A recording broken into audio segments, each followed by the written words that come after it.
Taped from New Jersey, it's the SNL Nerds, the show where two comics from New Jersey nerd out about Saturday Night Live. I'm your co-host, Darren Patterson. And I'm your co-host, John Trumbull.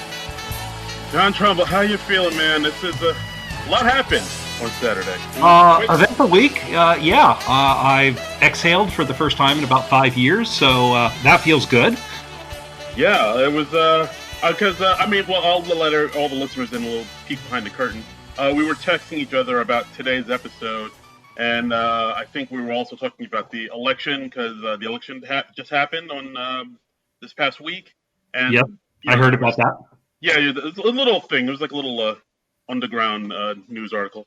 And, yeah, they were still counting. They were still counting up the votes. And by the time Saturday rolled around, I think we texted each other Saturday morning, like around 10 a.m. And I think you said, yeah, it'll probably, we'll hear the final results probably like on Monday at the latest. And then literally like an hour after you texted that to me, the whole world changed and the skies opened and we got ourselves a new president-elect. Yeah, the news organizations called it, and yes, it's Joe Biden. We don't know what the final total is going to be yet, but it's Joe Biden and Kamala Harris, and thank God for that.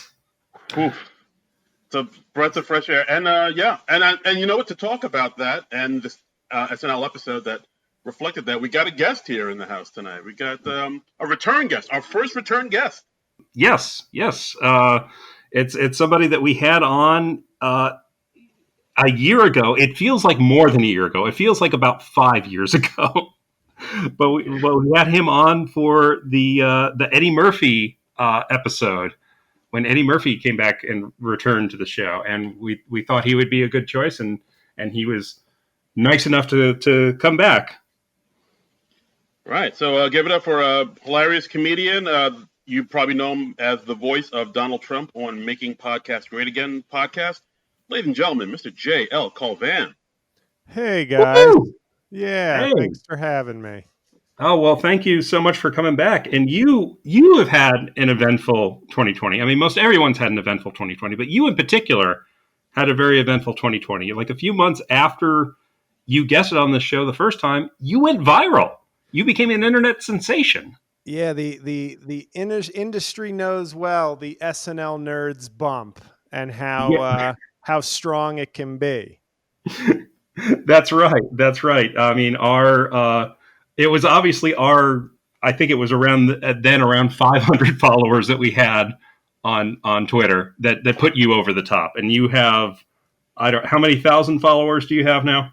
146. I was at 4,000 7 months ago, and now I'm at 146. So yeah, my dreams have all come true. You are welcome. And it really does make life worth living. I'm assuming it does. Yeah, no, it's you just start to see that when you only have 4,000 fans, you realize, oh, these are people who have chosen to follow me probably off of numerous things and are familiar with my voice, with what I do. But when you get that sort of massive influx of followers, over the course of 7 months, and it's been pretty steady. It wasn't just all at once, although there was a big sort of half of that was kind of front loaded in the first month. But you get a lot of people who are very casual comedy fans, and then you start seeing people yelling at your jokes and telling you to take things down, and you're like, who are you? You just got here, leave me alone.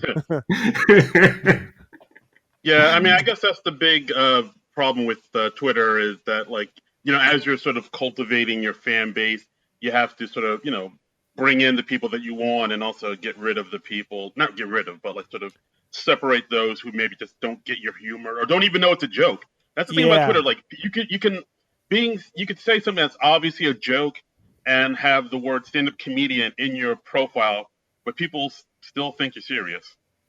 Yeah, and I don't know who I dislike more, people who don't get jokes or people who want to police jokes. I think it's sort of they're flip sides of the same annoying coin, but Yeah, it's overall it's been very good. Of course, the big test for me will be in 2021. People have been giving me like condolences, which is I understand, but it's also very annoying for people to be like, "I guess your career's over now," or "Hey, what are you going to do next?" And I'm like, the same thing I was doing for the preceding 16 years, but hopefully instead of 4,000 fans, let's say I have 50,000 fans, and therein lies the key to a potential career.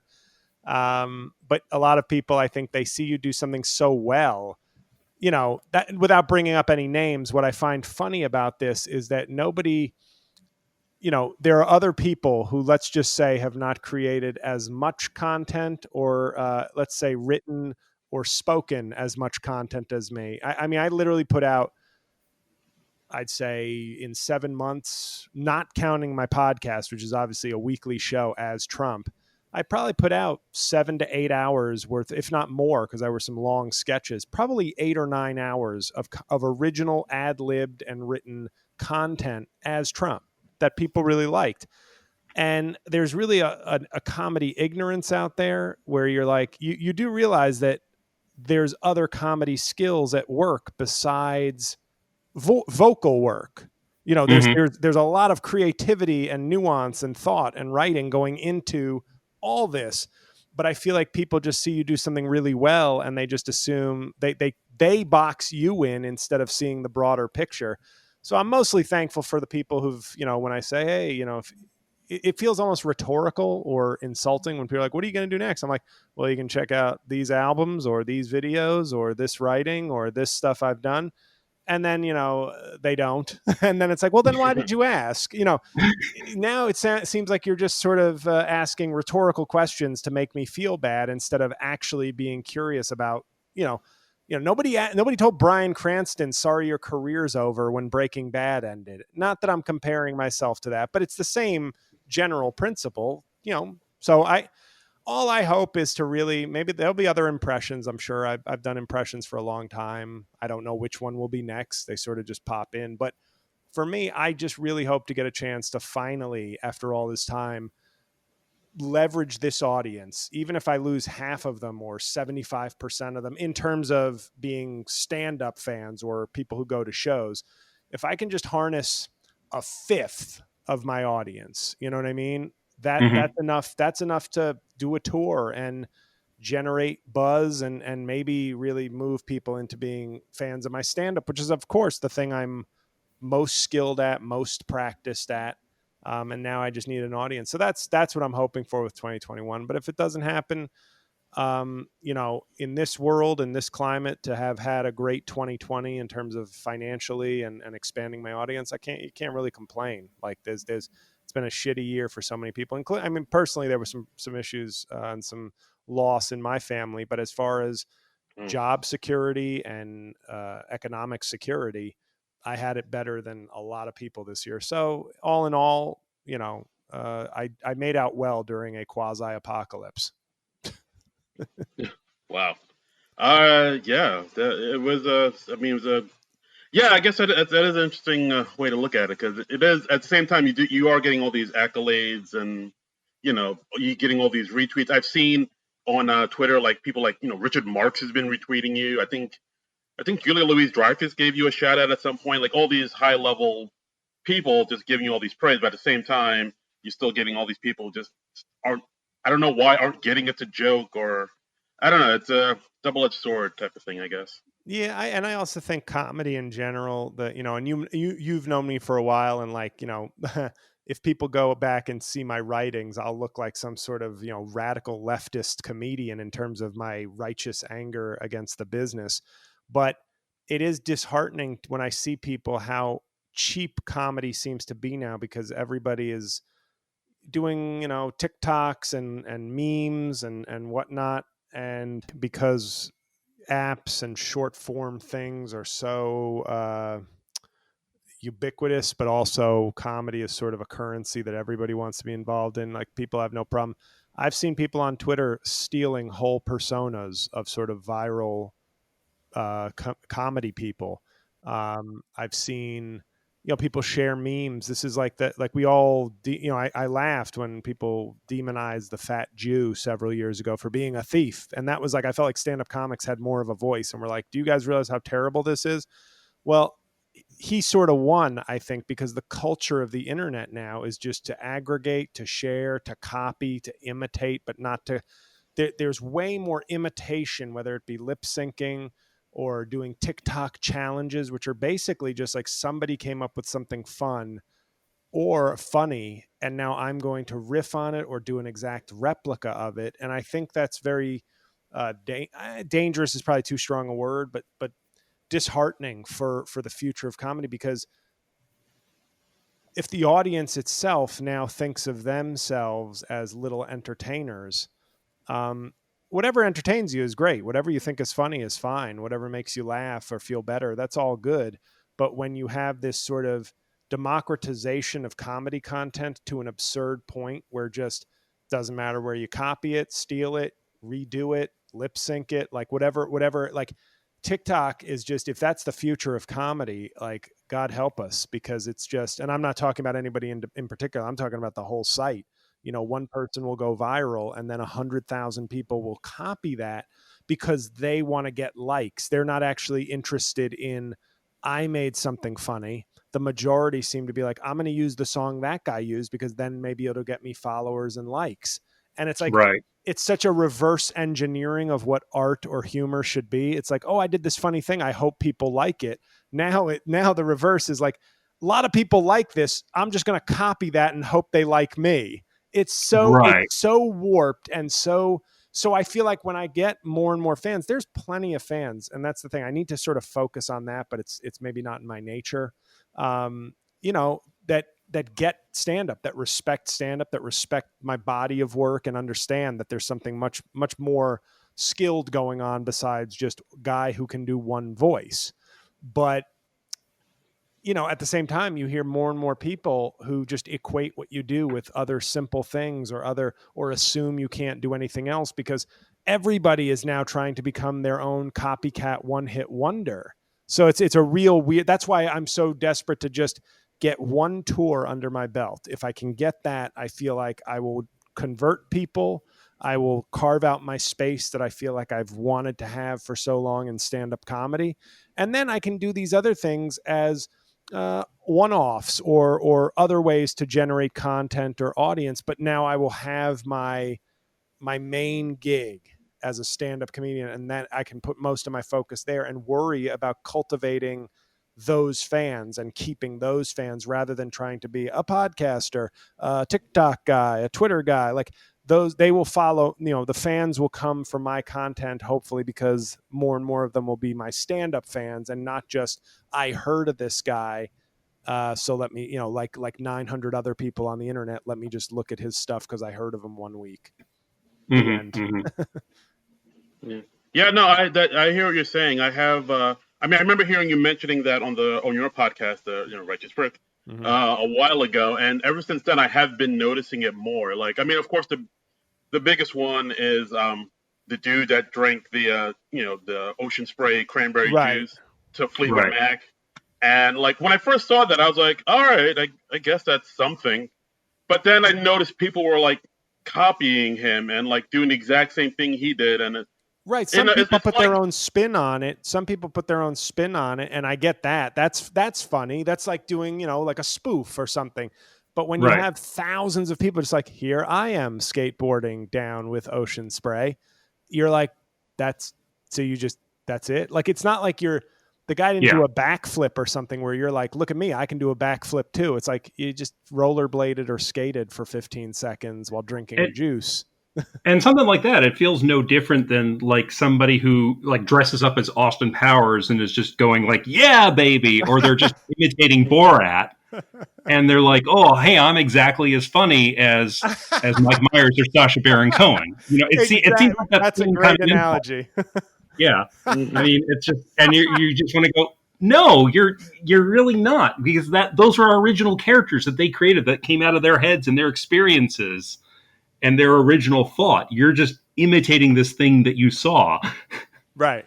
That's a great analogy, because it's, it's fun for Halloween, but then Mm-hmm. to pretend like that's, deep comedy content, but it feels, I've been making this complaint for a while. That's what I do basically in comedy is I complain, whether I'm Mm-hmm. successful or a failure. I maintain that, but is As long as you're still a bitter bastard. yeah, exactly.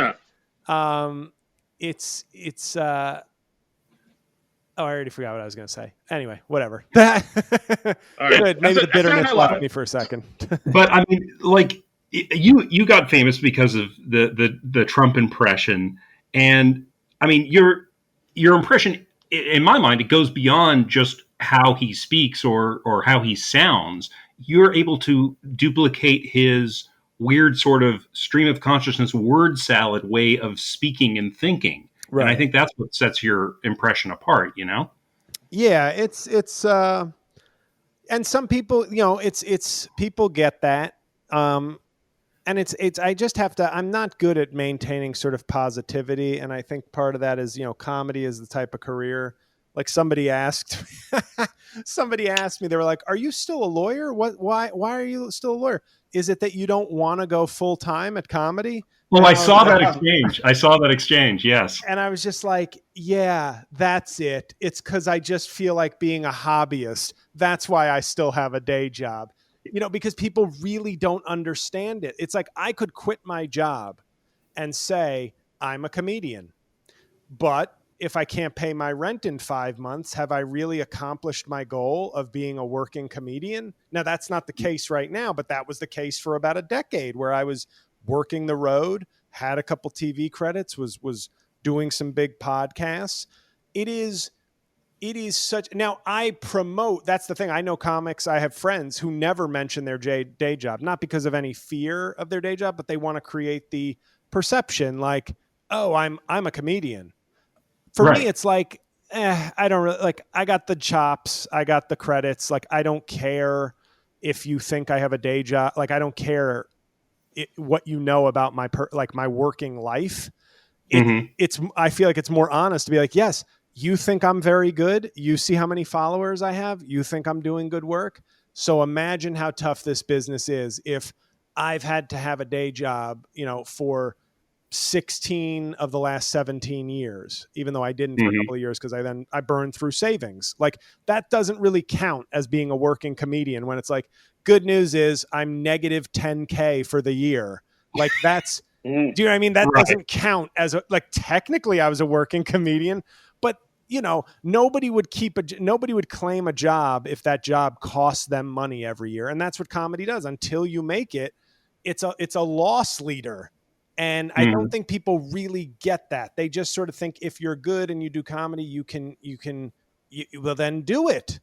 And it's like, there's other parties involved. There's clubs who need to actually hire you to do comedy and whatnot. So there is a real, I think, ignorance of comedy, which I have to sometimes not get mad at, but as somebody who cares about stand up and cares about comedy, and I feel like I've approached my career in a very sort of disciplined and uh, maybe not as successful as I've wanted it for most of the time, but there's, with integrity.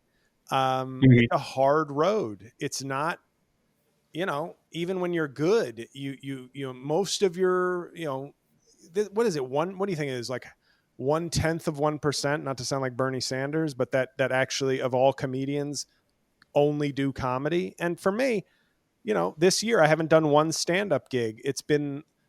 I've made more money this year than I've ever made in my life in a single year, like by a lot. And that includes years I've worked as, at law firms.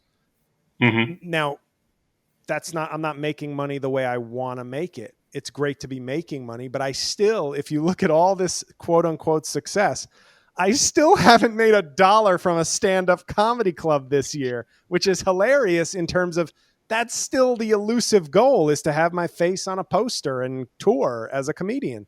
So I still Right. Right. haven't gotten that. Now I know that this year is a tougher year, obviously, but it still just, gives me pause to say, when all this YouTube and Cameo money starts to dwindle down, will there be stand-up money replacing it? You know what I mean? Because that's why I haven't quit my day job, because this year very well might be just a lottery ticket that I won instead of a new career path.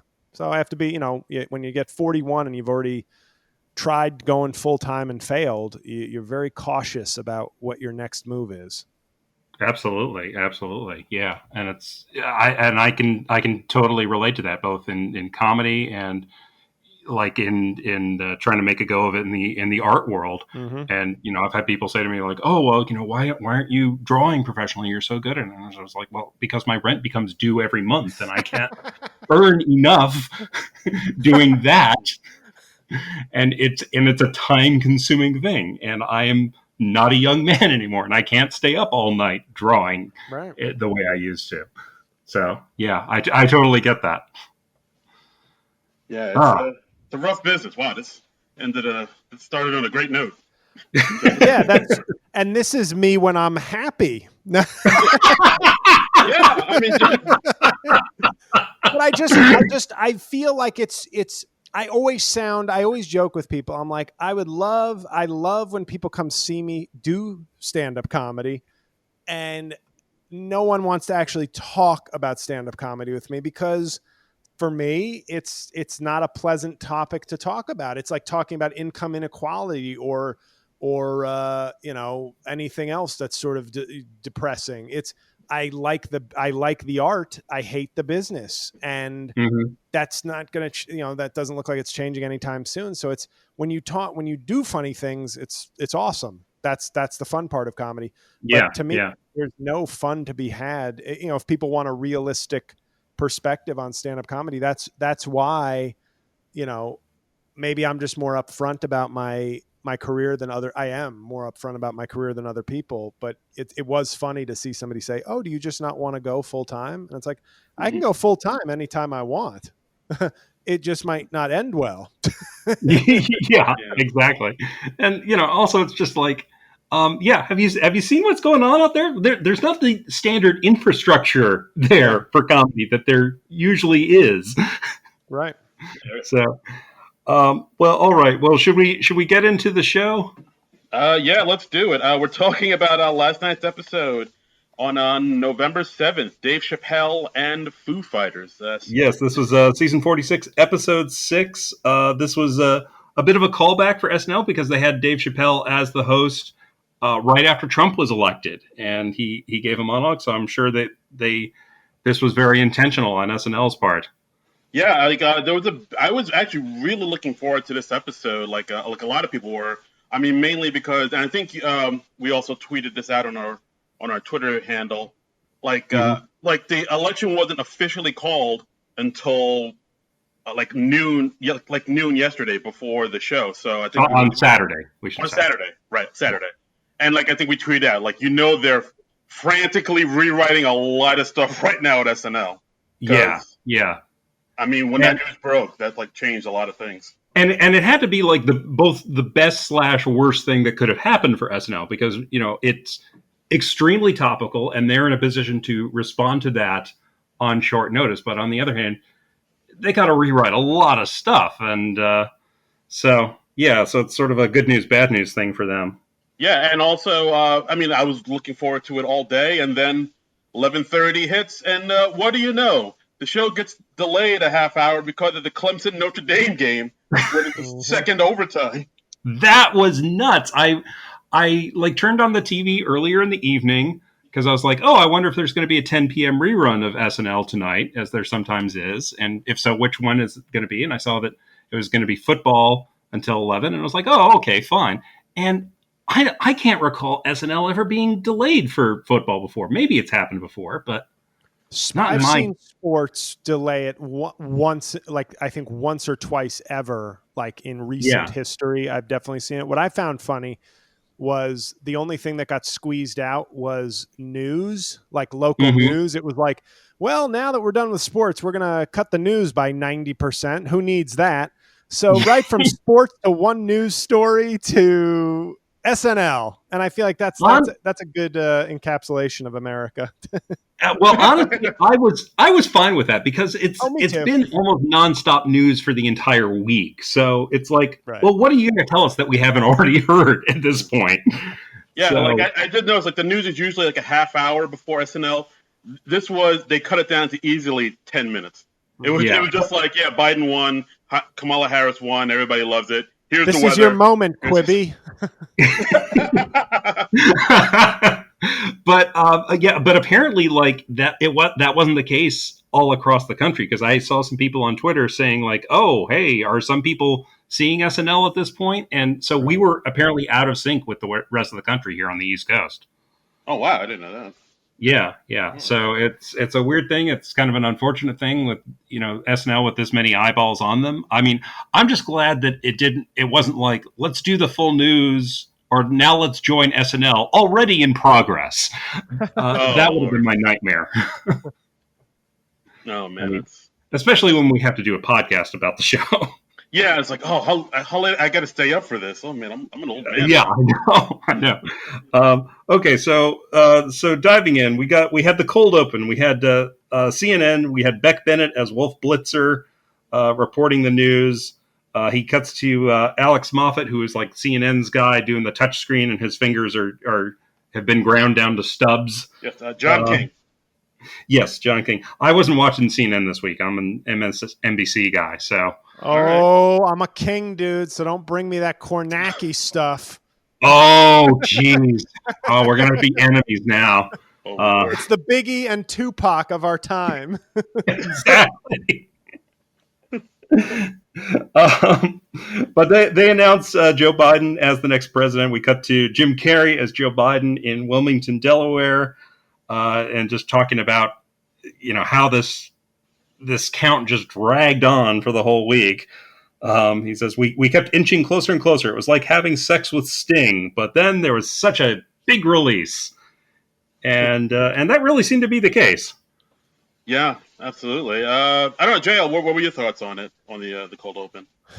I wasn't a huge fan. I think we've talked about this at least on the episode, but definitely offline. Or no, I should say online, but not on the podcast. Nobody talks offline anymore. No. I think that the political coverage of SNL caters too much to celebrity stuff, to celebrity casting. Yeah.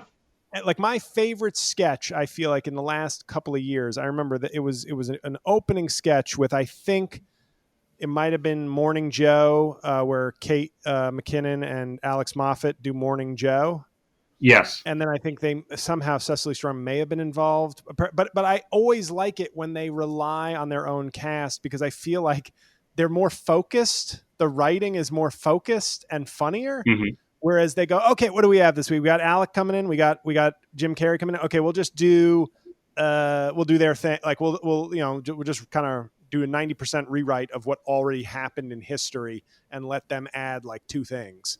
So, and I'm happy to say, I don't want to sound like a hater, but I do impressions, and I love great impressions, and I don't like bad impressions. And I'm very tired of Alec Baldwin's impression. Yeah. I know a lot of people some people love him, and I know I thought it started out, I thought when he started doing the impression, it showed a level of detail that soon was lost and became just his own creation. Mm-hmm. And Jim Carrey is one of my favorite people in comedy history. And I think he has made a valiant effort. I don't think it's particularly working, although I did kind of like I think it was sort of a passive aggressive move to just go full Ace Ventura. Everybody's saying it's too Ace Ventura. So it is kind of funny to just, as a passive aggressive move, just literally end it with Ace Ventura Biden. Yeah. I mean, but if you don't want that sort of thing, why would you cast Jim Carrey in the first place? I mean, you have to know what you're getting. Right. Yeah, I think we've talked about this on the podcast before, where the whole stunt casting thing, I'm not a huge fan of, just because, SNL used to be the place where you would have these cast members who have all these amazing skills, and they weren't household names. Not a lot of people knew them, but they were able to showcase their skills, and they became stars. They became household names. Yeah. But like Yeah. now, it's a thing where let's get a celebrity who's already has the fame and Yeah, just they're use there to that to like. support. It's like they're on their own show providing support for celebrities. I look at. I know you guys. Exactly. I think you guys are Chloe Fineman fans. Yes. Uh, Yeah. We like her quite a bit. And and she's a really gifted impressionist, I think. and I'm a huge Melissa Villaseñor fan. Yeah. And Yeah. I watch her. I just feel like I don't know the inner workings of the show, but I'm so impressed by Villaseñor's impersonations and her vocal ability because she can sing. And I'm Mm-hmm. sitting there going, what are we doing here? This is like if you go back to 1990 or whenever Dana Carvey was on. I'm not trying to compare her, but I think she's that talented as an impressionist.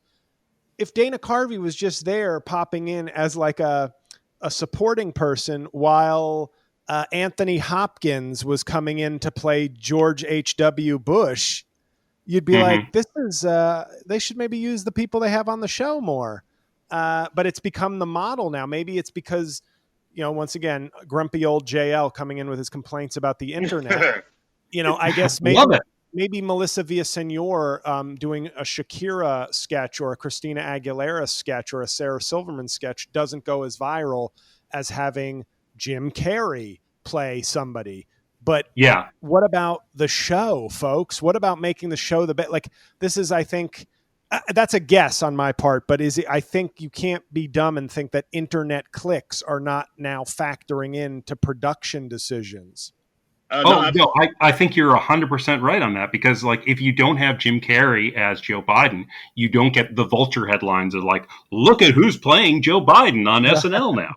Because you don't have that novelty value. Mm-hmm. Yeah, I mean, I think it really started with. They've always had celebrities on SNL from time to time, but I think it really kicked off and really kicked into high gear when they brought back Tina Fey to play Sarah Palin, and then that went crazy viral. Then after that.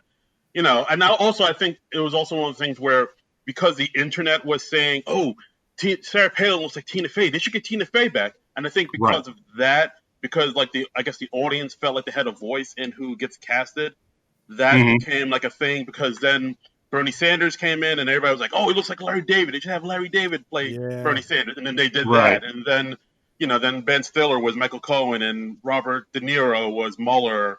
And Matt Damon. And they started not even making sense. It just started being like, they're not even doing good impressions. They're just famous. And they had what's his name? James Corden is Boris as Boris Johnson. Yeah. And Paul Rudd was in there. I forget who Paul Rudd was playing. And I think Macron. I think maybe. Didn't they have Matthew Broderick play something once that was totally off? Like it was not even physically kind of appropriate. Yeah, they did. It was yeah, and they had Matt Damon play Kavanaugh. That might have just been when he was hosting, though. But I don't think he was hosting. Maybe he wasn't. He wasn't. Maybe he wasn't. He's a friend of the show, I know. But I think it just came in for that. Yeah, that was like they are. I said this the last time I was on. This is the best way I can be sort of complimentary and a hater at the same time. I think there is a ton of talent on the show. Like that's what's frustrating to me. There have been seasons in the past where I've been like, this cast doesn't do it for me. This is, I think, a good cast. We've all shared our adoration for Cecily Strong, who I had like a little episodic run where I felt like she was getting a lot more sketches. And I was like, good. She's really good. She's attractive. She's funny. She does some really good impressions and original characters. And, and then we're back to just stunt cat. Like I don't know. I think the show is doing itself a disservice, at least in terms of artistically. Maybe their formula works for whatever they're prioritizing, but I'd like to see a lot of these people get. And I think Alex Moffat, for my money, is a star in waiting. But Moffat's growing on me. Like he's like I see him do more and more stuff. Like I think on the last episode I talked about his Eric Trump and like the little things he does just by not speaking that gets a laugh out of me. I'm like, he's working up there. Yeah, just mirroring what Mikey Day is doing as Donald Jr. and it's something else. All right, back to the cold open. We went off track there. Sorry, let's talk. I tend to do that. No, it's fine. No, we tend to do that. Yeah, we do too. It's not all of you. It's our brand at this point, JL. So, go ahead, Darren. Well, no, I was gonna say. Well, so also in the cold open, they had Maya Rudolph on again as Kamala Harris. She was wearing the same. They got the props to the wardrobe department. They got her the same white suit. How impressive is that they were able to match that on what I'm assuming was just a few hours' notice? Yeah, because she did that speech at like 8, and like they were able to get the white blazer, the white blouse with the bow. They even had the American flag pin she was wearing, and I was like, oh, all right. It was a dead-on match, and some other people pointed that out on Twitter, which I was glad that people noticed the effort. SNL hair, makeup, and wardrobe are A+ people. Yeah, they are as impressive at what they do as the greatest SNL actors. Absolutely, and they don't get the kudos that the actors or even the writers get, but they are very, very, very good at their job. They're like a NASCAR pit crew, but doing like Oscar level hair and makeup and like wardrobe stuff. It's awesome. It's like I 100%. Commented on Kate, I know I'm jumping ahead, but Kate McKinnon's Giuliani bald. I was like, that's incredible. Like this is such a we're not even paying attention to it, but that's incredible what they did. Anyway. Yeah. Do they even have Emmys for makeup? I know they do for hair, I think. But I think they do. They must. They're not probably prime this time. Would be a good episode to nominate for the hair, makeup, and costuming people, because it was a really impressive showing by them. I did like. Go ahead. Well, no. What were you gonna say? I was going to move on a bit with the sketch. So what did you have to say, Darren? I was going to move on with the sketch as well. I was going to talk about, of course, as they say in the sketch, as we have a winner. As much as people want to see Biden happy, they also want to see Trump sad. So then we moved into, Biden again as Trump. I don't know. Baldwin. What is it? Biden? You said Biden as Trump. Yeah. I meant Baldwin. Good Lord. Okay. Baldwin as Trump. Darren's been drinking a lot, ladies and gentlemen. Celebrating, man. I'm not judging. I'm just observing.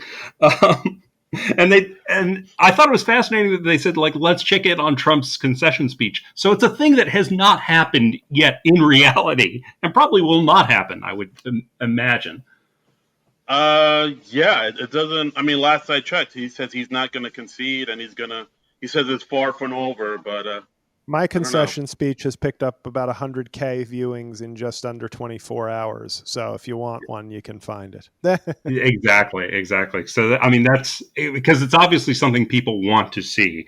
I did like they were saying, like, he was saying, like, hey, look at all the red states we have. And then Chloe Fineman comes in. She's holding up a thing that says COVID-19 cases, and it's showing the outbreak across the country. I thought that was clever. Mm-hmm. And then we had a thing that Darren actually predicted. It was Trump going out to a piano, and he started singing a ballad version of Macho Man by the Village People. Right, because I tweeted out earlier that Saturday, earlier yesterday, thinking, because I did think in my mind, like, well, when, back in 2016 when Hillary lost and they had that opening with her playing Hallelujah on the piano, it was like they got like a lot of blowback for that. Mm-hmm. And part of me was thinking, well, it would be a very SNL thing to do to sort of go back to that and revisit that and have Trump play Hallelujah. And I was kind of right, because like I went back and watched it, and like and Baldwin as Trump says, I'm going to fight this. I will never give up, and neither should you, which is the exact same thing that Kate said at the end when she was Hillary doing Hallelujah. And so then he went to the piano, and I thought he would do Hallelujah, but then he did Macho Man. So I was like, I'll give myself a half a point for that. Yeah. I'll give you three-quarters of a point. I'll give you 3/4. Very generous. Yes. Thank you. Yeah. One of our followers, Carrie Gravenson, she actually said, "Fuck, who called it? Give Darren Credible a job at SNL immediately." My packet is ready for you, SNL. So that was a cold open. I think I was more impressed with the wardrobe department than anything else in this, personally. Yeah, there wasn't much to this cold open. I feel like this also might be one of those things where they had a cold open ready, but then because it got called that afternoon, they had to go back and rewrite a bunch of stuff. So maybe it was like kind of like a combination of what they already had written and what they had to write that day. Yeah. So it was kind of like, I mean, it was short, so that's good. But yeah, I mean, it was kind of like it was what it was. So next we have the Dave Chappelle monologue. He comes out in a suit, looking sharp, smoking a cigarette. That's Yes. unusual. He smokes? What? Yeah, I mean, I didn't see him, like, I didn't notice him that he came out with a cigarette. I didn't notice that until I rewatched it, and then during the monologue, I was just seeing the smoke coming from the bottom of the screen when he set down the cigarette. Yeah, he's wearing I a. just, But yeah, I yeah, just he's love wearing it. he's wearing like a suit and tie, crispy white sneakers. Of course, Mhm. they give him the hand mic as all comics get. Yeah. Well, last week, John Mulaney walks out with a hand mic. This week, Dave Chappelle walks out with a cigarette, and the hand mic is handed to him. So Right, I don't right. know why I'm so obsessed with the logistics of the hand mic whenever they have a stand-up host, but it always amuses me. No, absolutely. And I think we tweeted because I think somebody on Twitter mentioned, oh, was this the longest monologue SNL has ever done? And I Mm-hmm. think we tweeted SNL Stats, check that, another great podcast, who they Yeah. like to check out the stats of things on SNL. And according to them, yeah, this is the longest monologue they've ever done because Chappelle goes and riffs and does some amazing commentary and jokes for 16 minutes and Mm-hmm. 36 seconds, like 1/6 of the show. Wow, when you put it like that, that's something else. Yeah, Yeah, it was like a little mini Dave Chappelle comedy special. pretty much. I don't know. So What were you guys' thoughts on it? I thought it was this was something. This was really something. I thought there was some good stuff in there. I thought it meandered a bit, honestly. I thought it could have been a little tighter, but I'll give him I'll give him a little slack because it was probably brand new material that he didn't have a chance to test even at a comedy club or anything. So two thoughts I had. I thought some of his jokes, I liked his Chris Christie joke where he said he's like did he say a buffet, all the fixins? He referred to Chris Christie's body as having all the fixins for COVID. mm-hmm. I thought that was a really funny joke. Two things I had not a problem with, but I felt like it was almost a dated set because the middle of it, because he kind of about 5 minutes of his 16, now that you say it's 16 minutes, felt like a recap of COVID jokes that I was Mm-hmm. like, if you've been on Twitter, you've kind of seen these things in real time. Like, I don't need you to tell me that Trump got COVID. I don't need a recap from you unless you're making like better like that segment of it. And then I, of course, had to tweet and deleted it because I was getting annoyed. But I tweeted like, it feels like Chappelle just referred to Twitter for this COVID segment, and people were like, "Are you saying he stole his jokes?" And I'm like, "No, this is not an accusation of joke theft. It's just sort of, I would like something better from Chappelle than a rehash of what we all kind of know." Mm-hmm. And I felt it was a little loose. He's a funny guy, and I feel like, he's at a level now where he can probably just go out there and he's just a naturally funny guy. He's obviously incredibly skilled and experienced at what he does. He's one of the top comics ever. But it brought me back. I went to see him at the DC Improv because what John said about it feeling not as tight. I forget how you phrased it. Meandering is what I said. Meandering, yes, because I saw him at the DC Improv after the first or second seasons of Chappelle Show, so you can imagine what kind of draw he was. Mm-hmm. And I was in law school, and each ticket, this is going back to like 03 or whatever, somewhere around there, was $45. So that's as expensive as you can get at a comedy club before you just get pushed to theaters. And he went up there for like an hour, and he had some funny moments, but it felt very much like, come on, man, I'm Dave Chappelle. I sit up on a stage. I can basically say whatever the fuck I want, and it's going to be funny. And I was sitting there as like, a guy at the end of his maybe first year of doing stand up going, not to be a snob, but I didn't come here for a personal appearance. I came here to hear your new material. Right. This was not that. I'm not saying this was that, but I felt there was an element of, I'm just going to say a couple of truths. I'm going to make a couple of statements. I'm going to do some jokes. And I know there are fans out there who go, some comedians just have to speak the truth. And I go, I guess, but that's fine. I'm not telling him he can't, but I'm like, I definitely want to hear Dave Chappelle be funny more than I want to hear him make deep statements that come up with like okay punchlines at the end.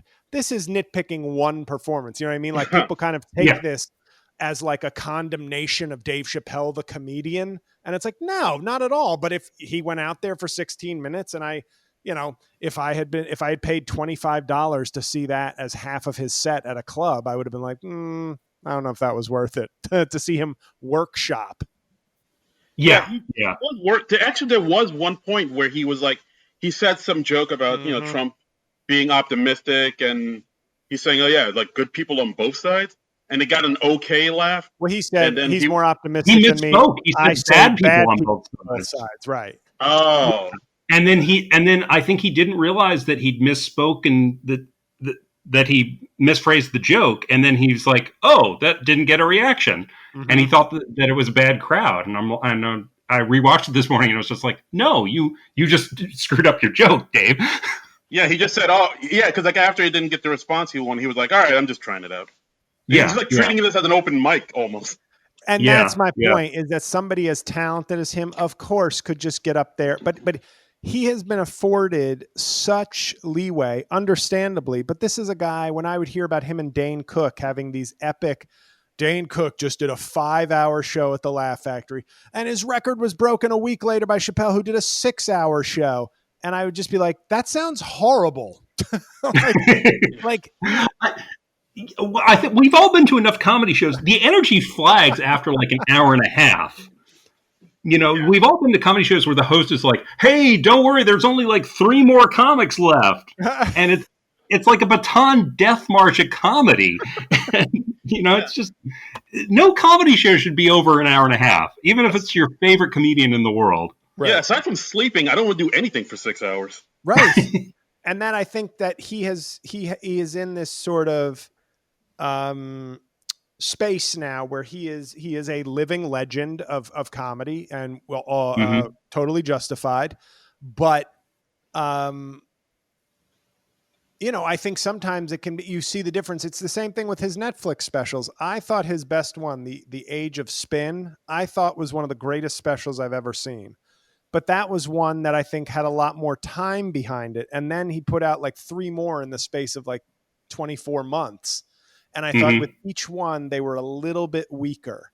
And I said, yes, you're so talented. You can definitely just pump out funny stuff. That's not in question. But when you put out an A+, I don't want to see you. Yeah, I know you can do a B+ without much effort.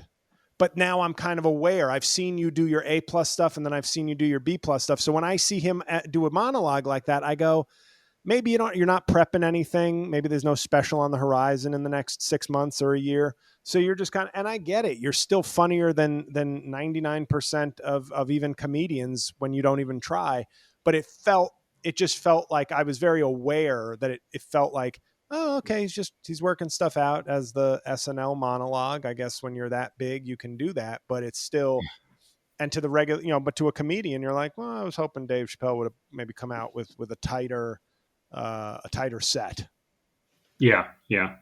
I mean, he was definitely like very loose during this monologue, and the next sketch, which we'll get into in a bit. And like there was a very loose feeling throughout the whole show. I thought like the Weekend Update was like very loose and whatever.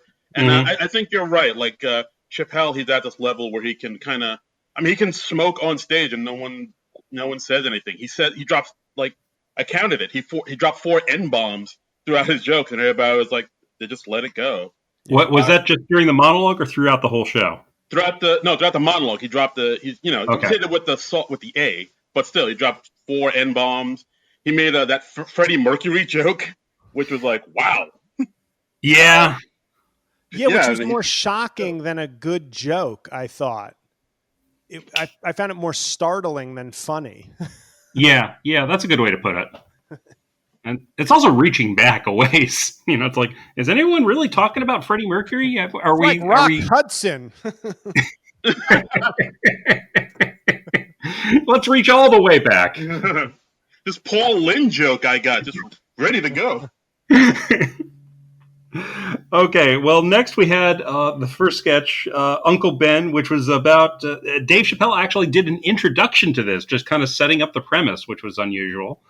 Just saying that in It was kind of this age, Chappelle showy. It was kind of like a Chappelle. Like it was. Yeah. It was. I got a real Chappelle show vibe from this sketch.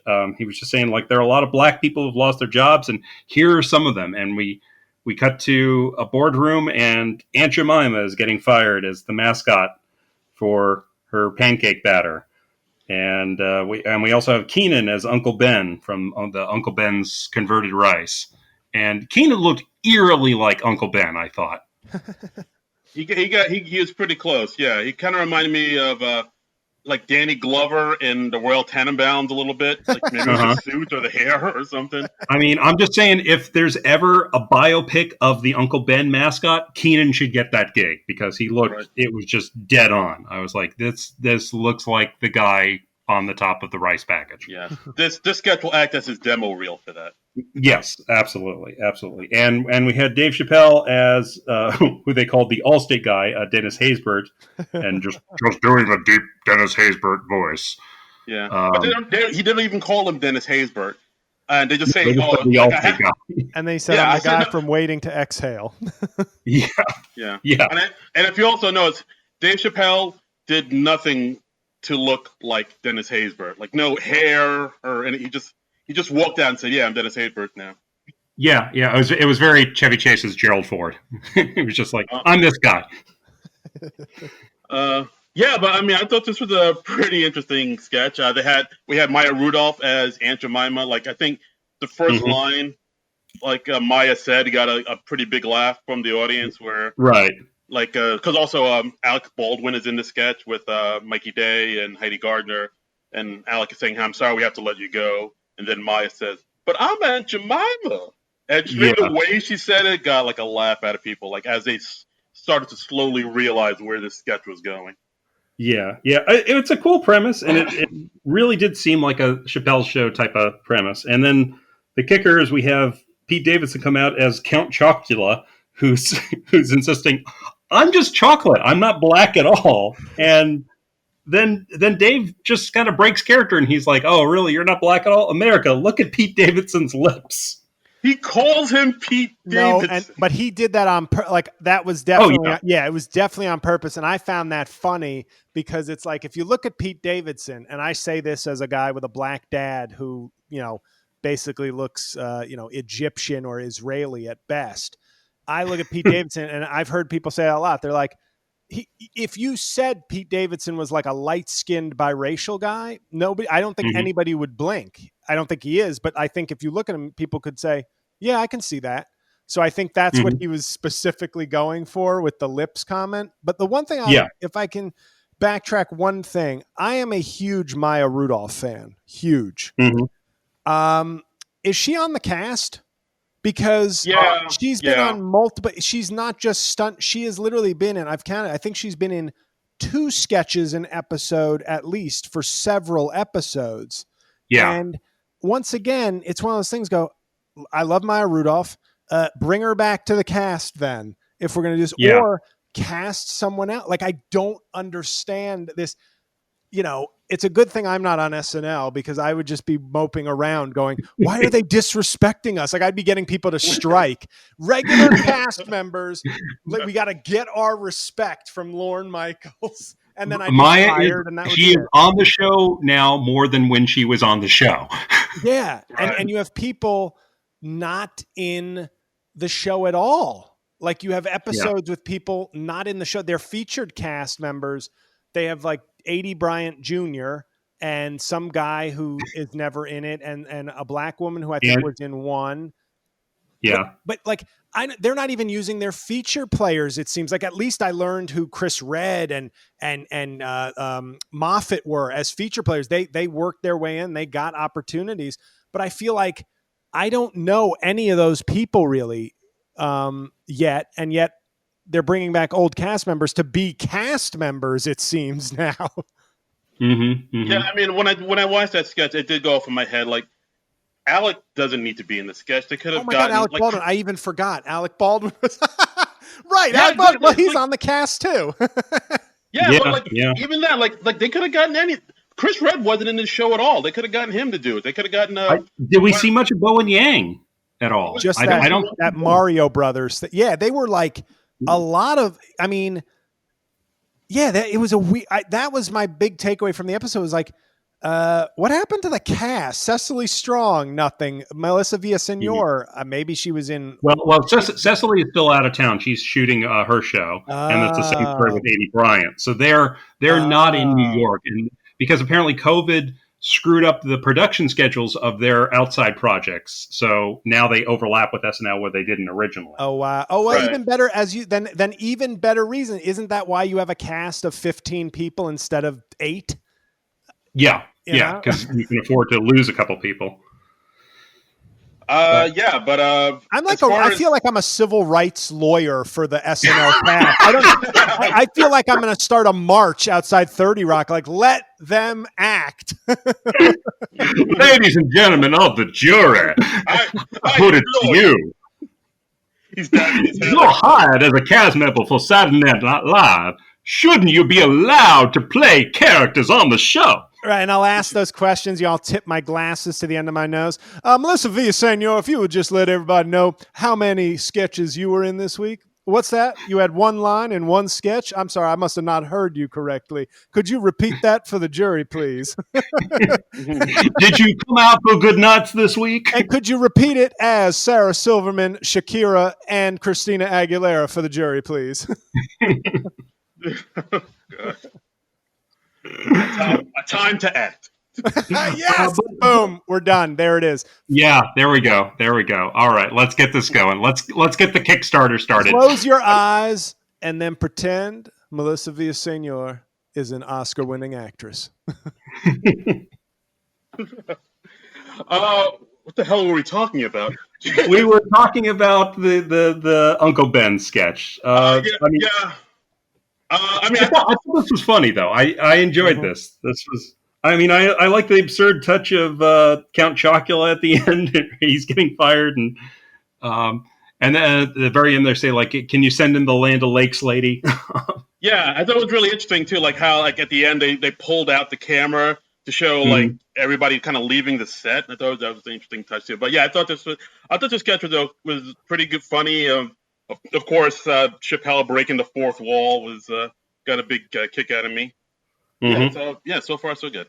I thought it was solid. It gave me hope for the episode. I was like, okay. Like I didn't think it was great, but I thought it was good, and I said, okay, if this is where we're going, this could be a fun episode. So next we have Super Mario 35th Anniversary, which is like a big Nintendo thing, and it's various video gamers sharing their Mario memories, and it just sort of gradually becomes a story about how Kyle Mooney demolished his testicles. Yeah. That's more than I laughed, by the way, during the entire sketch, from your description of the sketch. Yeah. Fair enough. Like, I mean, this feels like a Mikey Day Skeeter Seidel joint, but like also has some Kyle Mooney. Maybe he had a hand in writing this too. But yeah, so basically it's just people giving their recounts about where they were when Super Mario Brothers came out. They're recounting their memories. We talked to Bowen, we talked to Ego, then we have Mikey and Kyle talking about how excited they were. They like rode their bikes there like so fast, and then Mikey was like, "Oh yeah, he rode his bike so fast he got into an accident and landed on his balls on the handlebars, and he smashed his testicles popped. And each time we're getting back to them, we're finding out more about his whole testicle malady thing. Like, oh, we heard them pop, or oh, we were playing Mario when I visited you in the hospital after your unsuccessful surgery to rebuild your nuts. And I did like when they cut to Keenan and he just says, could you please change the order so I'm not right after those two? Yeah, that was funny. That was cute. I did like that one visual they had where, of course, they keep talking about Kyle's nuts and On how top of the toilet? Yeah. He has to learn how to pee, so he has to lay flat on the toilet, like planking. And then they had a picture of it, and the visual got me to laugh. And then Kyle says, "Hey, how'd you guys get a picture of that?" Yeah. This was cute. Not my favorite, but it was all right. I did not enjoy it at all. JL, not a fan. Yeah, it's basically just, constant jokes about Kyle's nuts being smashed and just Kyle not wanting to talk about it, but it just keeps coming up. Yeah. So, all right. Anyway, next we have a pre-tape called Take Me Back, which was Beck Bennett as the boyfriend Keith going to his girlfriend Ego, trying to get her to take him back. He's giving a big declaration of his love on her front stoop, and he's talking about how he's changed. Right, and as he talks about how he's changed, we go further and further into a lot of messed up things about him, like that. Yeah, I'm off the booze and I'm off the coke, and she's like, "Wait, you were on coke?" And just to get me off the booze, and then for a few years before, and then he talks about how he's addicted to pills. It's like, how it starts when your heart, it's hard to get out of bed, and before you know, you're taking fistfuls of Valtrex just to get out of bed.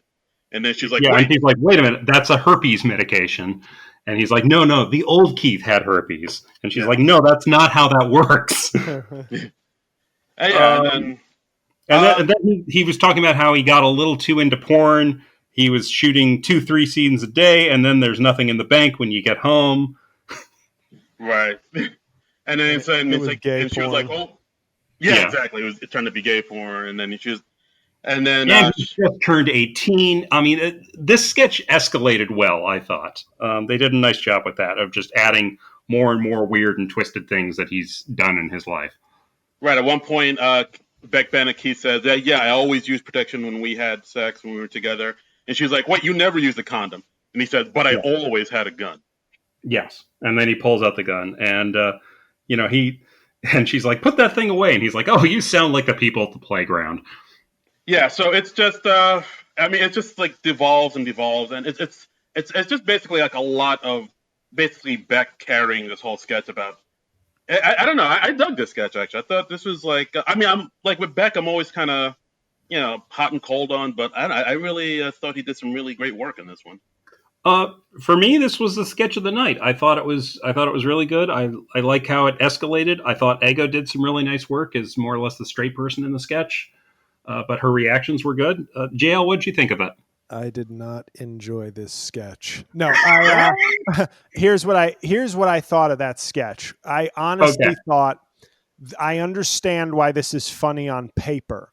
What it felt more like is if I was watching Kevin Nealon doing stand-up, and he was going through one of his misdirection followed by misdirection followed by misdirection followed by misdirection. I felt like there were stand-up comics who could turn basically Beck Bennett's dialogue into a sort of funny 5-minute bit. You know what I mean? Where you're saying, so I go to I try to get back with my girlfriend, and she says, "Are you still drinking?" And I go, "No, and I also quit Coke too." And she said, "You're doing Coke?" I feel like it would almost be the right stand-up comedian could turn that into a funny monologue. Mm-hmm. But as far as requiring it to be a back and forth pre-taped sketch, I was like, So it's not that I didn't understand why they either and you guys obviously liked it, but to me it was more like, I feel like that was funnier in the writer's room than it was for me as a sketch. Okay, fair enough. All right. I mean, I see what you're saying, but I don't know. I think it's one of those things where I think Beck sold it just well enough for it to get the laughs it did. And I also like the fact that of course at the very end of the sketch, it's like Beck saying, "Hey, will you take me back?" And then the cops come, and then they're like, "Oh snap!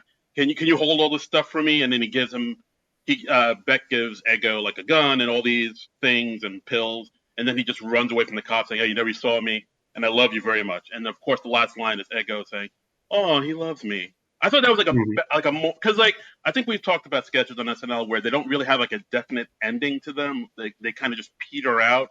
I think this was more of a solid ending in this sketch because I don't know if they were trying to say, yeah, like you could be kind of a dirtbag dude, but as long as you tell a girl you love them, they'll stick with you. Or I don't know if maybe there wasn't a message, but I thought that was more of a better button for that episode, for that sketch. I thought. Okay. But that's just me. All right. So some contrasting opinions on this one. I know. Wow. We're dueling opinions. They don't bring me on podcasts to agree. JL with the hot takes. So next we had our musical segment. We had the Foo Fighters. Their first number was Shame Shame, which I believe is a one from their new album. Yeah, they have a new album. They announced that they have a new album coming out in February, their 10th album. So this was a new single off of that. Okay. What do we think of this, guys? I dug it. I thought it was all right. I mean, but then again, like I'll preface it with this. I was really big into Foo Fighters back in college, so like I still have like a soft spot in my heart for them. Like I think Dave Grohl's, I think he might be one of like the last great American frontmen that's still kind of doing it. Because like I still think the Foo Fighters are like kind of one of the last. You say that because Chad Kroeger is Canadian, right? Yeah. Okay. I just want to make sure. Trust me, I look at that photograph every day. Every time I see it, it makes me laugh. But yeah, like, and I still think Foo Fighters are one of the last great rock bands, American rock bands out there, and like so. And then, like I said, in college, I really loved their third and fourth album. The second album, the one that blew them up, The Color and the Shape, is pretty fantastic. So like, I dug this single for this. I'm a little biased because I'm a Foo Fighters apologist. Yeah, I mean, I enjoyed that they're steering into the let's appeal to the middle-aged dudes who have an SNL podcast demographic for the musical guests this season. So, thanks SNL. Yeah, they're really appealing to the Gen Xers this season. So I dug that. Their second number was Times Like These, which is one of their old hits.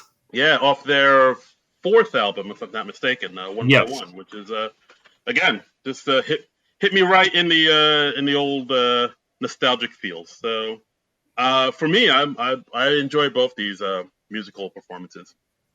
Yeah, I mean with Times Like These, I didn't like that it took forever to kick in. It was like 3 minutes of the 5-minute number.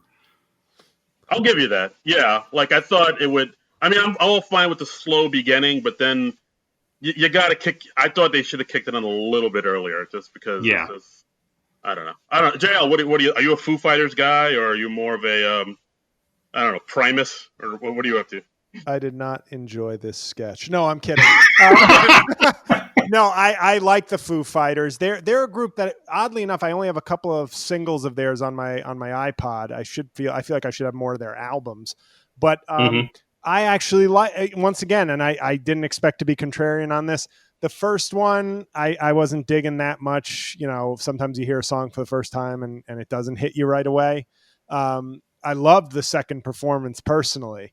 And the thing I like about the Foo Fighters, they're one of those bands that I'm always like, oh, that's a good song. Oh, that's a good song. Oh, that's it. Like, over the years, I've never just sort of been like, let me get some Foo Fighter albums, but I've always liked their stuff. But I remember the time where I felt like I really became more of a fan.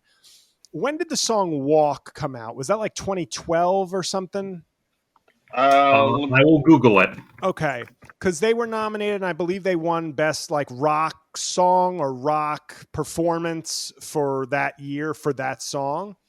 2011 is when it came out. Okay, so it might have been the 2012 Grammys or something.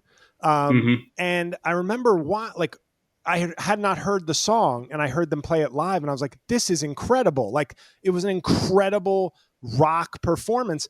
And this was at a point where I was saying to people, I'm like, is rock music disappearing? Are we like, I feel like, or is it like not as popular? Like, I'm sure there are people playing rock music, but it feels like everything is some sort of pop, hip hop, country infused, like pop song. You know what I mean? Like like rock. That's why I always, as much as I took a dump on Nickelback 5 minutes ago, the one thing I give Nickelback, I do like a couple of Nickelback songs. I'm not going to deny it, but wow.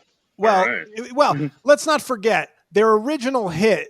This Is How You Remind Me was the most played song like in the history of radio at one point. Really? In terms of like in 1 week, I think it was a number one song. And they had a song on NHL 10 on PS3, Burn It to the Ground or something like that, which is just a very arena rock sort of song. And I was like, this is actually not bad. Anyway, I've made my confession. I've never gone to see them. I own no albums, but those two songs I do enjoy.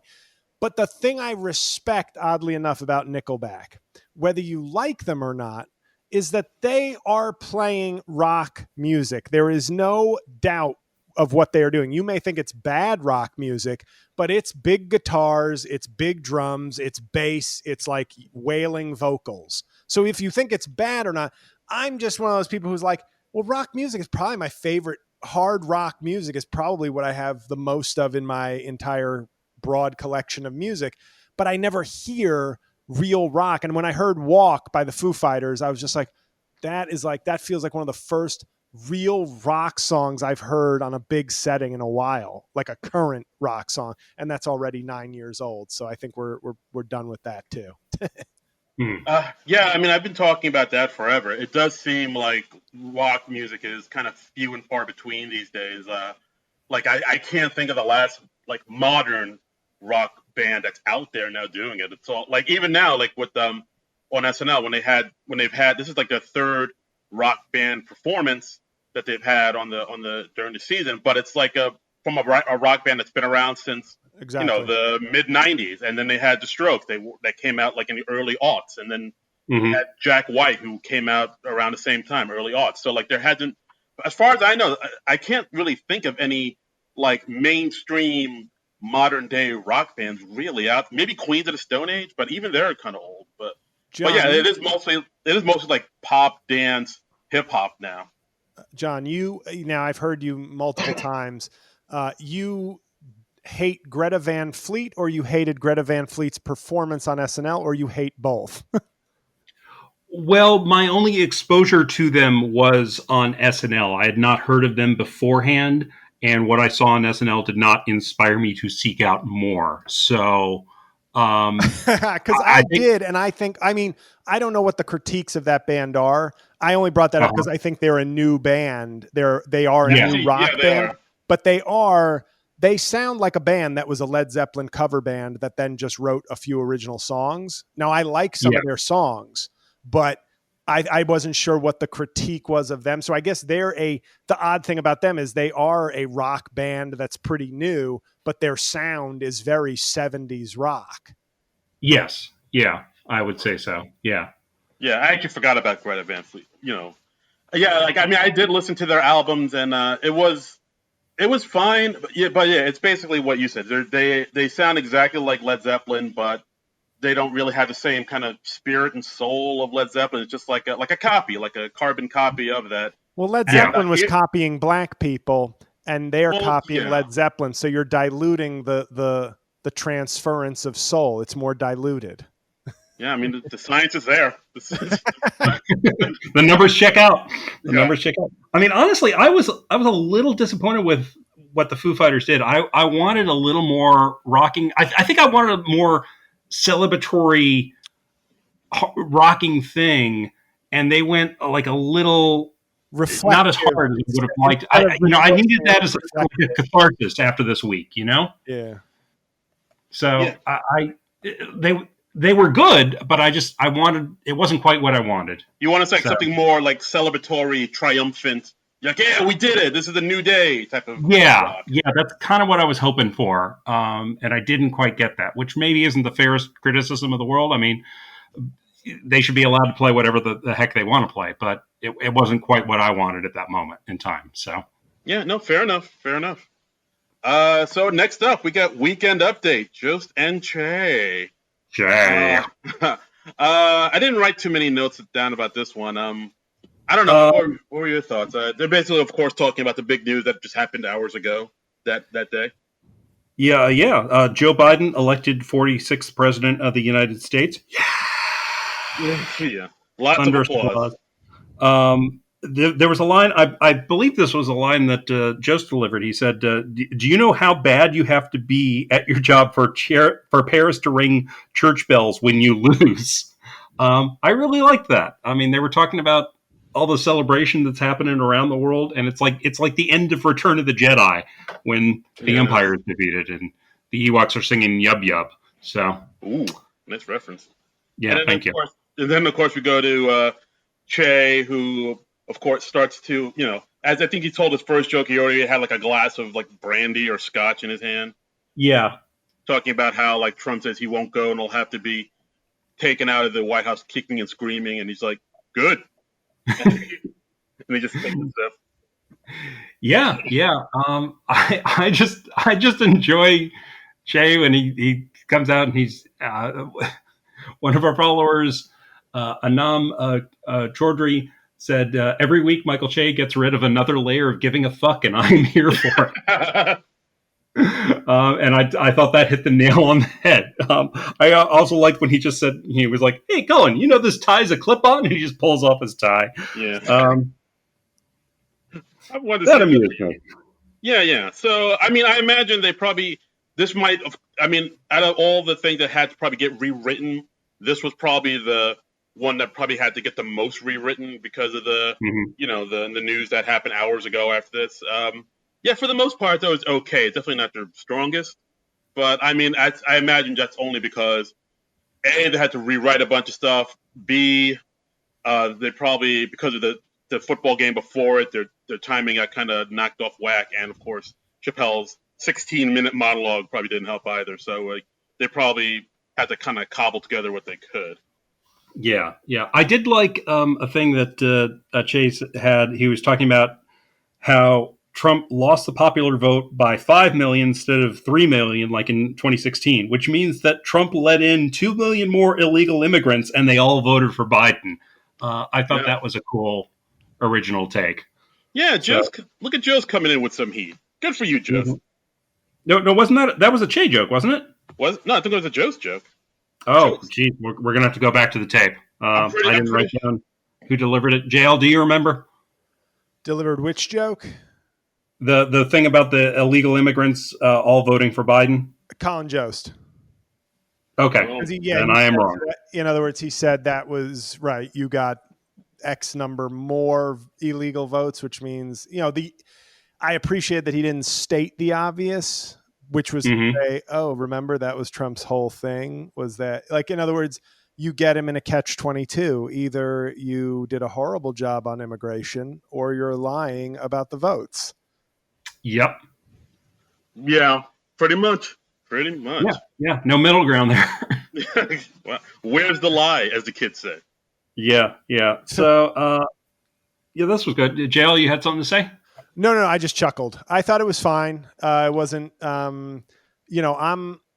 Weekend Update is such a mixed bag for me because the jokes are almost always pretty good. So that's like the steady, consistent thing is because you're getting sort of late night monologue jokes, but with a little more edge. So I'm a huge fan just generally. Like, I think usually I get what I want out of that, but I do like it when they have, it's always it's like, I'm not sure what the game is, but it's a mystery. You don't know who the desk pieces are. Who are they going to have? Like when Heidi Gardner is on, I love that. Like, I love anytime she's one of her characters is one of the desk pieces. But sometimes it's ones that I'm not a fan of. But I felt like did they have any, or was it just I'm drawing a blank? We had Kate McKinnon come on reprising Rudy Giuliani. Yeah, I guess I thought that was a little too weird. I think they were just giddy, to be honest. It seemed like I just marveled at the makeup job and the hair piece, but I didn't really laugh at that. Yeah, I mean, I see what you mean. Like, I'm a big fan of Heidi. I sing her praises all day, and I like her commitment to her characters. Oh yeah, Like, she rarely ever. I don't think she's ever broken yet. no. But like, she'll introduce some character to us, like whether it be like that teenage YouTube star or the boxer's girlfriend, and she'll be so immersed in the character, like this new character you never knew about. But she'll do everything she can to sell it. Whereas when Kate comes on, it's a lot of her just being Kate, just being cute and quirky and kind of mugging a little bit, and people like that because Kate's the SNL sweetheart. Can I ask one thing just before I forget? Heidi Gardner, because I know the boxer's wife and I know the Bailey Gismert. But she did like the 80s girlfriend from a party, which was like had me dying a few weeks ago. Wasn't that it? Like the 80s girlfriend or the girlfriend from every 80s. Because sometimes you just see somebody like the Cable Guy is my ultimate example of this. In the movie The Cable Guy, Jim Carrey, when he's doing that karaoke scene, it's like he's possessed. He's taking it to such a level that I'm almost laughing at just the commitment on top of the humor. When she did that 80s girlfriend thing, it makes me laugh now. I was marveling at the commitment, to the character. It's the kind of character where if you don't go 100%, you may lose all the laughs. But if you go 100%, you will probably gain more laughs than the sketch deserves. Anyway, that made me chuckle just thinking of her. So anyway, sorry. Yeah, no, I speak Heidi's praises all day. That one line, which is like when she talked to Che, like, Michael, let me give you a son. Let me try. Like, I don't know. I love her commitment. I can see her doing like drama. Like, I can see her like legit doing some serious acting, like when her time on SNL is over, even during her time in SNL. But like, I am pro Heidi all the way. But we're talking about Kate McKinnon now. Sorry. I didn't take down much of anything about the Rudy Giuliani. It was just nice to see her revisit the character. I like her interpretation of Rudy Giuliani as this weird troll man, which becomes less of an exaggeration with each passing day, it seems. But right, I think they also brought up the fact that that Rudy gave that speech earlier in the day at the Four Seasons landscaping instead of the Four Seasons luxury hotel in North Philly like he was supposed to do. Sure, And I think at one point, Colin said, well, what are you going to do after it's over? And Kate said, well, I could always go back to New York City. Hey, New York, you miss me? And then somebody throws a lettuce at his face. Yeah, I enjoyed that. That was funny. I liked how the lettuce just stuck to her face. And yeah, she had a thing about, she was talking about pollsters, but then it becomes quickly apparent that she's talking about strippers. Like how the stripper Jasmine says that her real name is Tiffany, but no, that's not her real name. I thought it was okay. I mean, it's just Kate being Kate. All right. So next we have Hailstorm, which was another news desk piece. We had a lot of these this week. They're talking about a hailstorm in the small town of Pebble Falls, and they're talking to two employees from the Wooden Nickel, Gene and Rudolph, played by Kate and Keenan, who they end up kissing. Yeah, like it basically. I mean, I kind of like where this sketch went because, like, I can't tell if J.L's laughter was sarcastic or not. No. Because I liked the sketch. Not to interrupt Darren, but I liked it. But I also liked your description. It's like many things. I can enjoy a thing, and I can also enjoy someone mocking a thing. The same thing. Yeah, but I like where the sketch went because it started off as a regular newscast about this hailstorm that happened in this small town.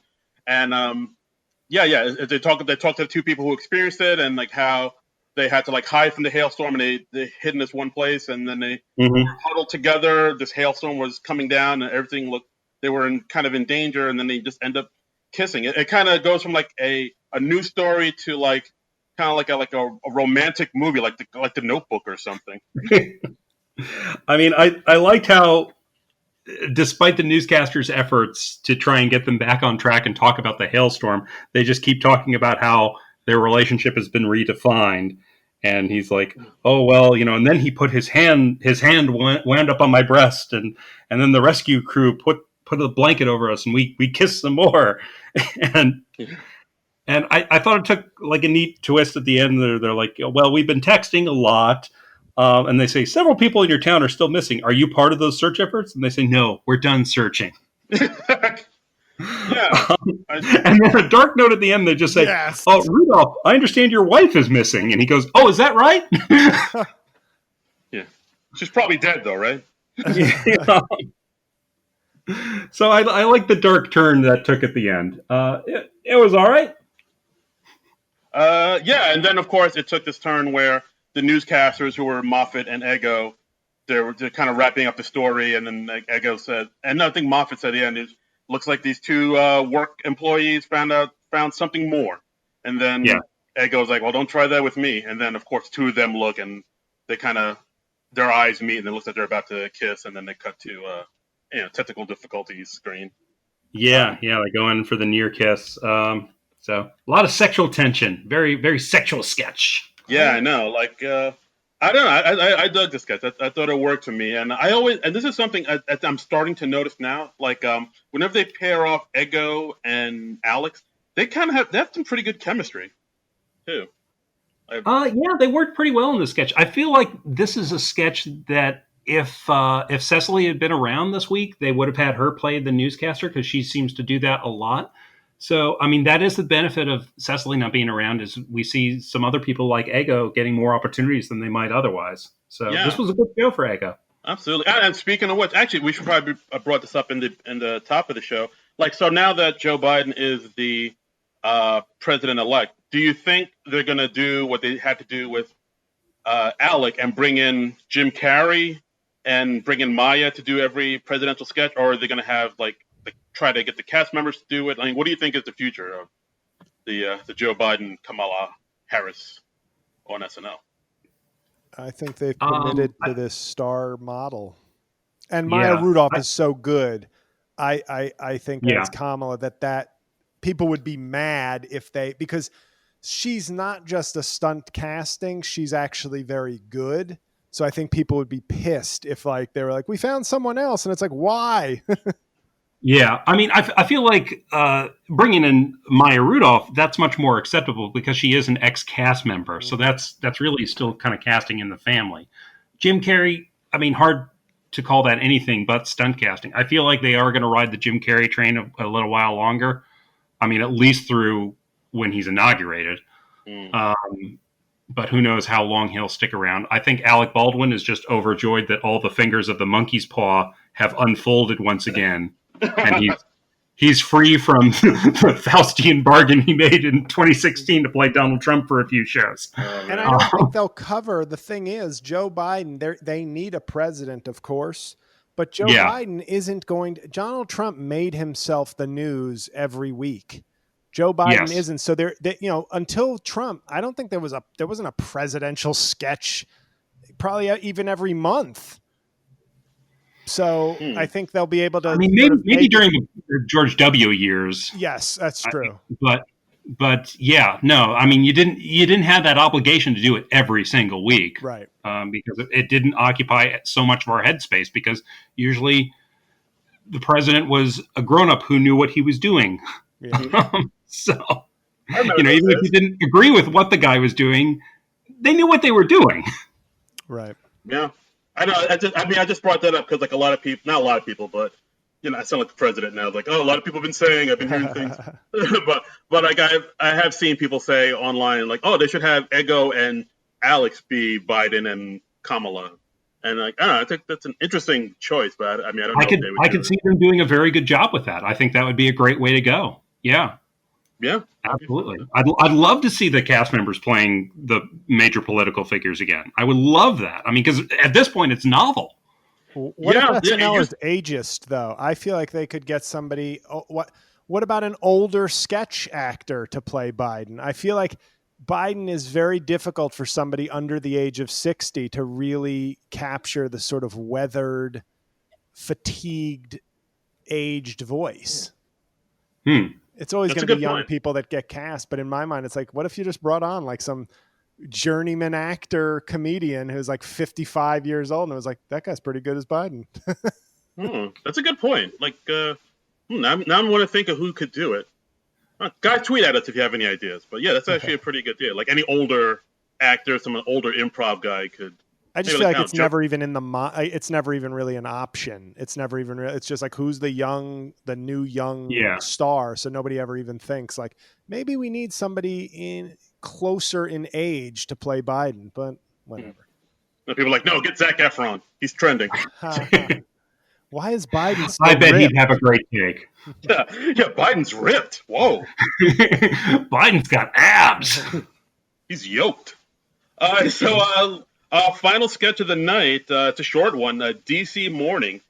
We have Ego Nwodum again as another news anchor. Ego's a pretty heavy. Like Ego's been like 4 sketches this show. This is pretty Ego heavy. Big show for her. And Chappelle's. This is his second sketch of this. He's only been in 2 sketches this whole show, which I thought was interesting too. That's nuts. Yeah. So this is, and there are 2 DC morning newscasters talking about Trump and leaving him having to leave the White House and becoming a private citizen, and of course after he leaves, he'll have to deal with all like the tax fraud and all the lawsuits and all the things that his presidency was protecting him from. So and then no immunity. Yeah, no immunity. And then they cut to this breaking news story about Trump leaving the White House in a white Bronco, driving down the highway. And of course, it's footage of the O.J. Simpson white Bronco chase. Yeah. And, this was another sketch that kind of felt like a Chappelle's Show type of sketch to me. It was like, this is something that Chappelle's Show would have done if it was like, still on the air. Yeah, I feel the same way. I also felt like it was an interesting premise, but it didn't feel finished. It felt like they had to do. It felt like this felt like one of the sketches they wrote like after the news broke that afternoon. Like this feels like it's kind of half-assed. It's, no pun for Chappelle. It feels half-baked. It doesn't feel like they finished it. It didn't feel like they fully fleshed it out, but they're like, we need something, and they put. I mean, it's only like 2.5 minutes, so. I mean, I felt like it didn't really go anywhere beyond that initial premise where we have just Trump in the white Ford Bronco and Don Jr. Driving and on the phone with the police, and he's like quoting from the OJ, like who this is. Who was that? Was that Al Cowlings? Yeah, is that the guy? I believe so. Yeah, wow, that was years ago. Yeah. But that's another thing. I'm not thinking back to the OJ chase. I'm thinking back to the FX miniseries, The American People versus OJ Simpson, because that's where most of my memories of the OJ Simpson trial come from at this point. Oh yeah, it was Al Cowlings. And that's another thing, because like we said, SNL always kind of tries to steer towards a younger audience. I mean, are kids today going to know about that white Bronco chase? I mean, we know about it because we grew up with it. Like I remember seeing that on the news all the time, but like somebody in their 20s now are probably like, well, who's that? I don't get this. What is this? I did like comparing Trump threatening to run again as the equivalent of OJ threatening to kill himself. Yeah. I found that parallel to be darkly funny.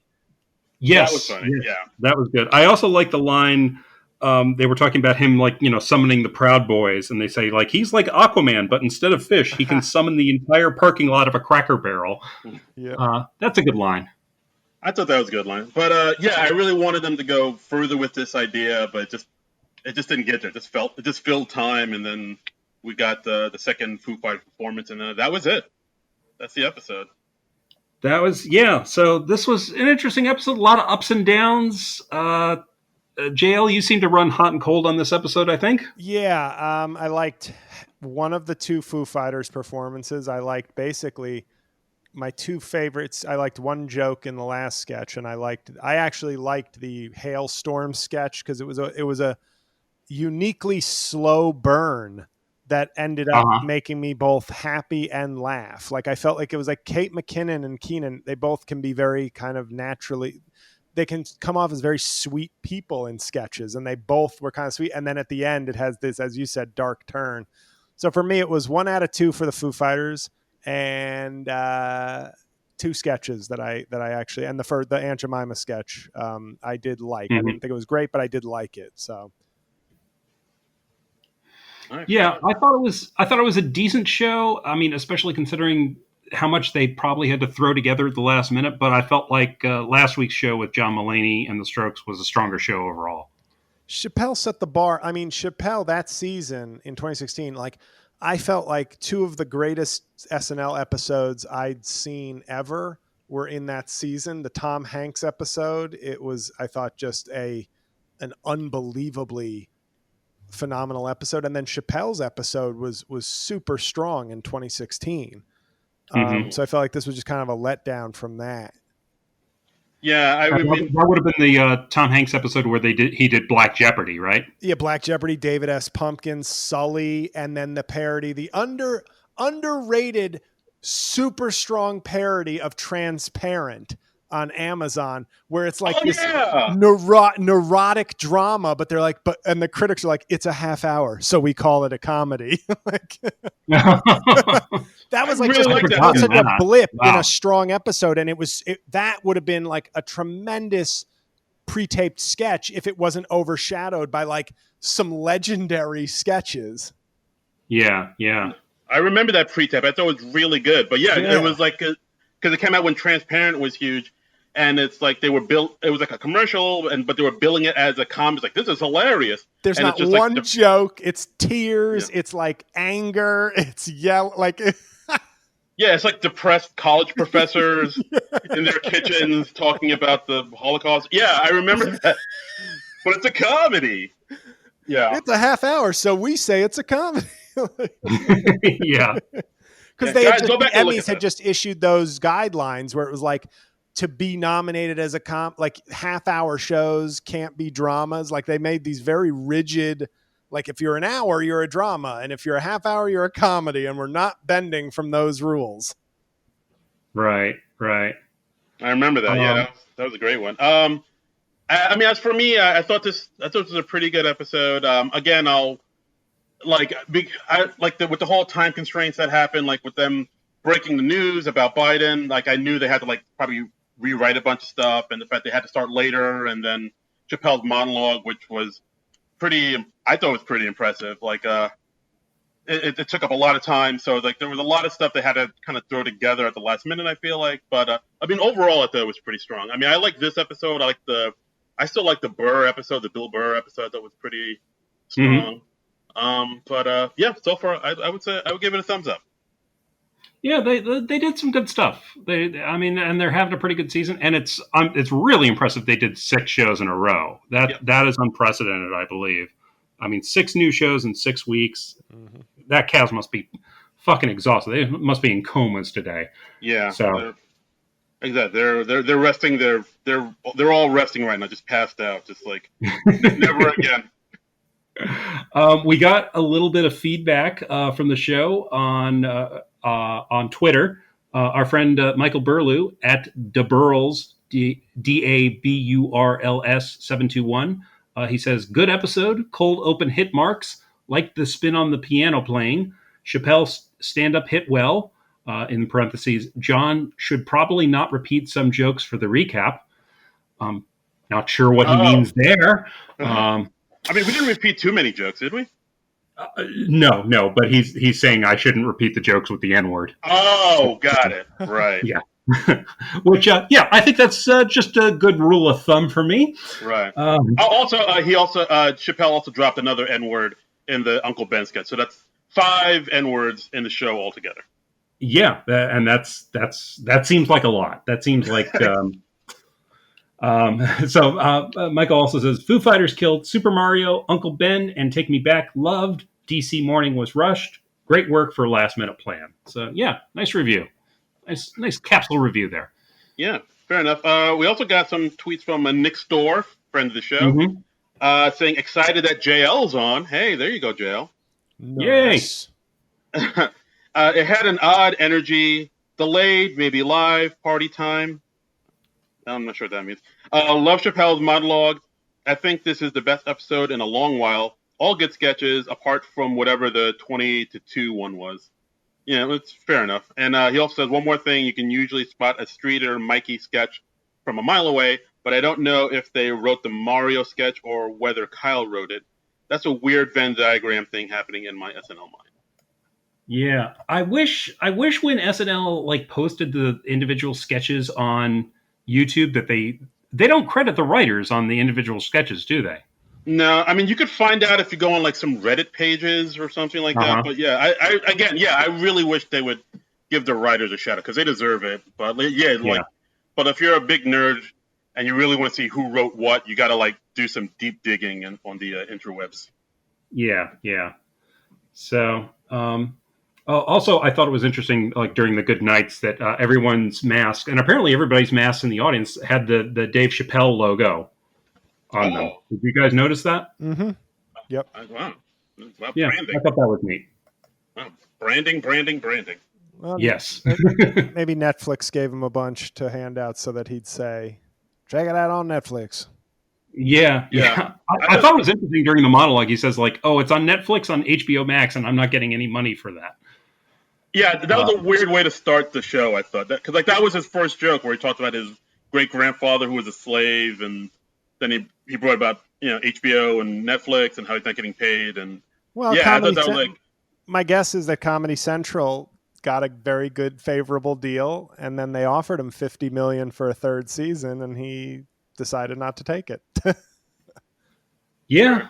Sure. Yeah, and they've rerun them a ton of times since, and they must still be getting good ratings because they're still airing them, even though that show's 15 years old at this point. Yeah. Jesus, wow! I don't like to think about that. And that's the episode, guys. JL, thanks for doing it, man. Thanks for doing the show. Thanks for being on. Pleasure. Thanks. Yeah, fun. Any closing thoughts you have about the show or anything? I think I don't know if I left any unexpressed thoughts about SNL. I think that's why this episode is going to be a long one, because I think I shared all my opinions. And if there are any SNL cast members listening to this, my anonymous tip hotline, if you want to unite and push out the stunt casting, I will organize and keep your names out of it. Before we let you go, JL, could we impose on you and ask you what Donald Trump thought of this episode, or what he thought of his portrayal on SNL in general? Oh, yeah, sure. Ooh. Well, okay, so we're looking Alec Baldwin, who, they used to call him an A-lister, okay, and he had Kim Basinger, who was, we'll admit, a very attractive sort of A-list actress. She has an Oscar. I don't think he does. And, he sort of, I think one time he tried hard to sound like me. Failed, but I could tell he was trying. And ever since then, he turned it into this just long guy who walks around talking like, what are we doing? What are we doing? Hello, I'm Donald Trump. I'm Donald Trump. And he would pucker his face. And I know I have a small mouth, but he made it look so silly. And overall, I thought it was weak. I thought his performance was weak. I thought the show got lazy. I thought the show was stronger when they didn't rely on the sort of recapping the news sketches. So I think SNL will probably stop failing once they stop worrying about me and start worrying about their cast and giving other talented people a chance instead of making fun of the greatest and last president in American history. That is the only thing I ever agreed with Donald Trump about. Thank you, Mr. President. Thank you. No, it's a great honor for you. Thank you. We are honored, but we know you've got to get into your white Bronco and make a run for it. But thank you so much for doing this, JL. This has been a blast. It'll be up tomorrow. It will be This will be out on Monday. Yes, Okay. and we will retweet it and yes, and then we'll get the JL bump. That's So, right. We gave you the SNL Nerds bump. It's time to return the favor. That's all And, that. This is what this is. This is you pay it not forward, but pay it back. That's right. It's time to pay the piper. Oh wow! All right. So, is there anything you want to plug? Anything you want to promote? The floor is yours. Oh, okay. Thanks. Just my website is the best place. Obviously, JLComedy.com. It has links to my 2 YouTube channels, my 2 podcasts, my store page with all my albums. So peruse, stream, buy, read, listen, the whole site. Anywhere you want to link up with me on social media, the icons are there. So, and I just posted my Trump concession speech, which is like I said, it's about 100K views in a day. So it's really good. It's probably the best thing I've done with the Trump impression, and it's sort of the series finale. It's not my final Trump video ever, but it's sort of him. It's the final video of him as a global terror, I hope. So it's a finale in that sense. So go check that out, share that, whatever. But yeah. Yeah. And he is so much more than Donald Trump, you guys. Yes. So check him out. I'm also Donald Trump Jr. That's right. No. That's right. And he's Mitch McConnell. I mean, there's a whole spectrum of Republican assholes that he does impressions of. He does them all. And where can people follow you on Twitter and all that jazz? Sure. J-L Cauvin, JLCAUVIN on Twitter. And the Trump podcast will continue for at least another year now that he's lost. I was going to end it after this year if he won. But now I'm going to transfer him into the world's worst political pundit, which is probably what he'll become in real life too. So it'll mirror him again. So the podcast has new life, and it's guilt-free. It's now a guilt-free life because now he'll be a private citizen asshole instead of a world-destroying a-hole. There you go. Yeah. There you go. Well, we wish you the best of luck with that, and you can follow our show's page on Twitter and Instagram at SNL Nerds Show. I'm at Trumbull Comic. That's TRUMBULL and the word comic. Darren, where can folks find you? I'm at Darren Credible, DARIN Credible, Twitter and Instagram. All right. Okay, so I think that is it for this supersized episode of the SNL Nerds. We will see you next week with another thing. We're going to have to figure that out. But until then, Nerds out.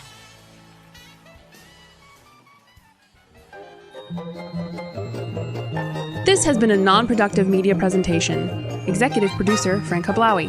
This program and many others like it on the Non-Productive Network is distributed under a Creative Commons Attribution Non-Commercial No Derivatives license. Please share it, but ask before trying to change it or sell it. For more information, visit non-productive.com.